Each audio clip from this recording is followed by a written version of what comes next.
안녕하세요, 곰사장입니다. 천하제일 무술대회도 이제 막바지네요. 드래곤볼 4권 바로 시작해보겠습니다. 51화 천하제일 무술대회 대소동.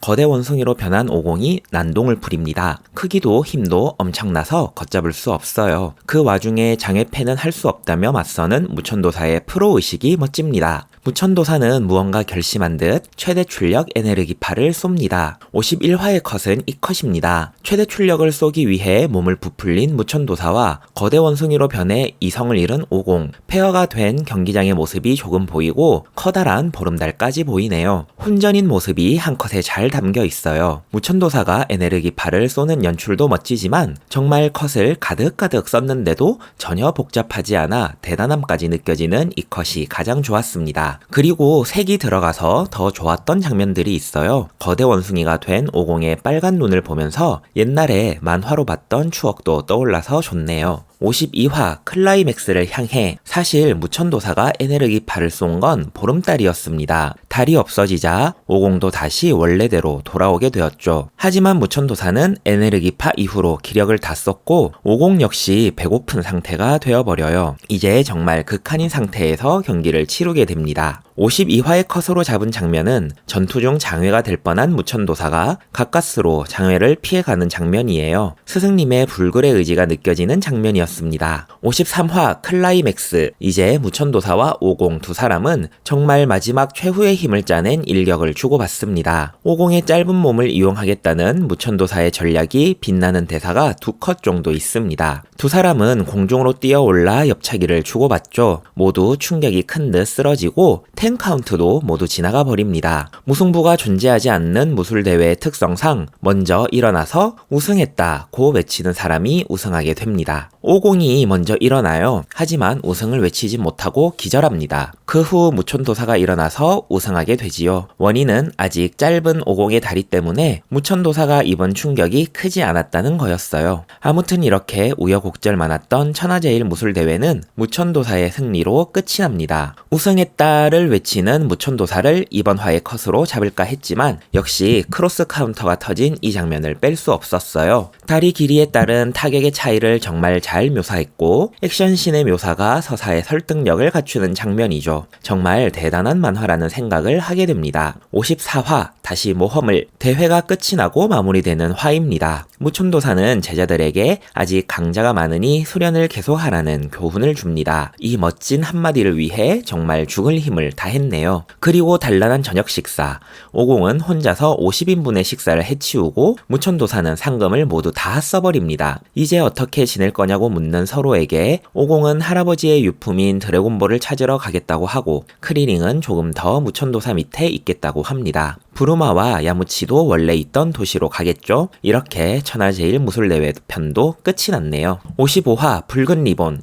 새로운 집단과 새로운 캐릭터가 나와요. 레드리본이라는 군대와 실버 장군이 나옵니다. 오공은 드래곤볼을 찾는 모험 중에 레드리본을 만나게 되어요. 육성구를 먼저 찾게 되는데 그 와중에 레드리본 군이 드래곤볼을 빼앗기 위해 무력으로 맞붙게 됩니다. 레드리본 군을 가볍게 무찌른 후 근도운을 타고 이동하던 오공을 실버 장군이 바주카포로 격추합니다. 그렇게 오공과 실버가 만나게 되지요. 아주 멋지게 등장하지만 아주 빨리 퇴장합니다. 그래도 새 캐릭터니까 한 컷 크게. 56화 드래곤볼 쟁탈전. 오공은 본격적으로 레드리본 군과 드래곤볼 쟁탈전을 벌입니다. 다음 드래곤볼이 있는 곳은 엄청나게 추운 북쪽 지방. 오공은 처음 추위를 느낍니다. 꽁꽁 얼어버릴 뻔한 걸 마을의 어떤 여자아이가 구해주지요. 소소하게 넘어가는 회차.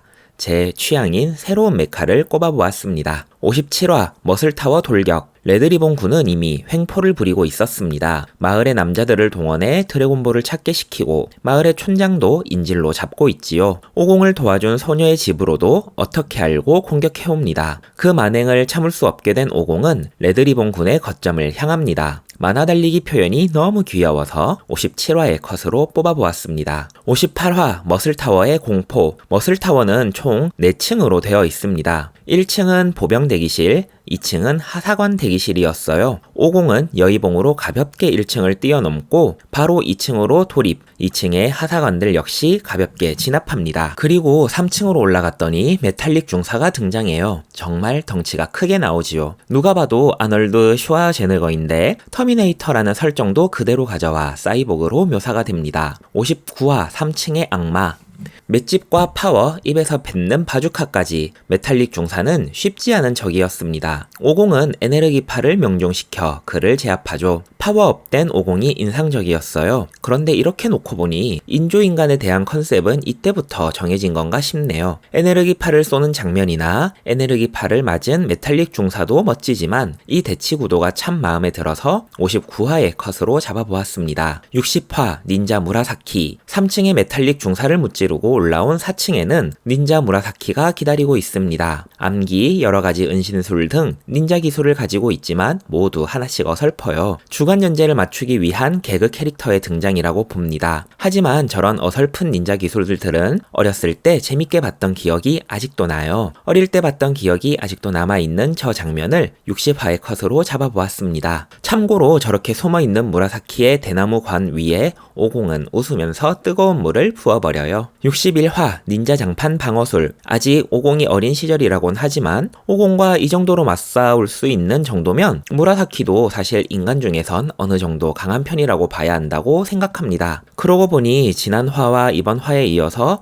50에게 계속 밀리고 맞고 있는데도 아직 패배를 선언하지 않는 그 근성과 맷집도 재평가하게 되네요. 62화 위기 분신술. 궁지에 몰린 무라사키는 최후의 비기 분신술을 사용합니다. 5명이 모두 진짜 같은데요. 사실 5명이 진짜였습니다. 5쌍둥이라고 해요. 하지만 인간의 강함을 넘어선 50에겐 전혀 위협이 되지 못하고 한 번에 쓰러져 버립니다. 무라사키와 싸울 땐 간간히 멋진 액션 장면이 있는데요. 그래도 분신술이 나온 장면이 처음이기도 하고 5명의 각도가 다 조금씩은 다른 섬세함에 이 컷을 62화의 컷으로 잡아보았습니다. 63화 인조인간 8호. 믿었던 분신술도 한 방에 저지당한 무라사키는 4층과 5층으로 가는 길 사이 4.5층에서 인조인간 8호를 꺼냅니다. 엄청난 덩치, 무섭게 생긴 얼굴로 50은 심상치 않음을 느낍니다. 무라사키는 인조인간 8호에게 50을 쓰러뜨리라는 명령을 내리지요. 하지만 인조인간 8호는 나쁜 짓은 할 수 없다며 그 명령을 거부합니다. 무라사키는 8호를 실패적이라고 욕하며 몸안의 폭탄을 폭발시키려는 순간 50이 본실력을 꺼내며 무라사키를 제압합니다. 50은 착한 심성을 가진 그를 한 번에 좋아하게 됩니다. 그도 자신의 목숨을 구해준 50을 좋아하게 되고요. 인조인간 8호라는 이름이 이상하다며 팔봉이란 이름을 붙여주는데 그마저도 좋다고 합니다. 팔봉이 덕분에 미로 같은 4.5층을 지나 한 번도 열린 적이 없다는 5층도 지나서 화이트 장군이 있는 6층으로 도달합니다. 64화 5층 전율의 괴물. 5층에 올라가자마자 화이트 장군의 함정에 빠진 50과 팔봉이 함정 속엔 엄청난 괴물이 숨어 있었습니다. 드래곤볼을 알고 지낸 지 거의 20년이 되었고 머슬타워의 5층에 이 괴물이 있는지도 알고 있었어요. 하지만 이렇게 귀여운 분홍색이라는 것과 이름이 부욘이라는 건 이번에 처음 알았네요. 부욘은 너무 말랑말랑해서 50의 모든 공격을 퉁겨버립니다. 심지어 에네르기파까지 퉁겨버려요. 게다가 공격력도 무시무시하고 50의 배는 고파오고 위기를 맞게 됩니다.